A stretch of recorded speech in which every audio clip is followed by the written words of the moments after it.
The strange story of my grandpa's second name. My grandpa was born in 1942 in Vilnius. He was a part of the Polish minority, which stayed in there after Vilnius became Lithuanian. He only immigrated to Poland after the war, but that is rather irrelevant. As you can imagine, at the time the place was full of Nazis, which made life difficult to all. They were doing raids on the people, rounding them up to find people eligible for the camps, which was a true terror. They also were killing people left and right, which wasn't that uncommon at the time, unfortunately. During one of those raids, my great-grandma and my grandpa, who was 2-3 months old at the time, were hiding in a basement with a bunch of other people. They were all huddled in there, terrified for their lives.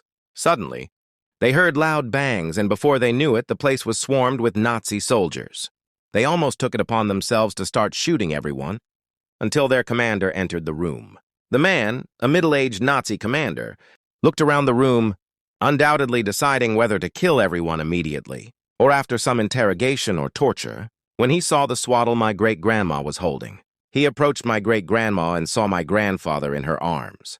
For some strange reason, he spoke to her. He asked her about the baby's gender. She said it was a boy. Then he said he had a son back at home. That would be my grandpa's age, and that he misses him very much. He said, "I will spare your life if you name him after my son." Of course, there was no sympathy from her towards the man, but his baby didn't do anything wrong to them, and barely anyone would pass on a chance like this. So she agreed. As a woman of her word, she did as she promised. The second name of my grandfather was Siegfried, which is the Polish version of the German name.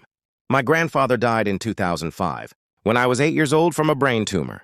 Although I don't remember him that well, this story he told me stuck with me for years. I cannot imagine the pain he bore with this name, but I bet he was grateful for this stroke of luck that saved him, and other people in that basement.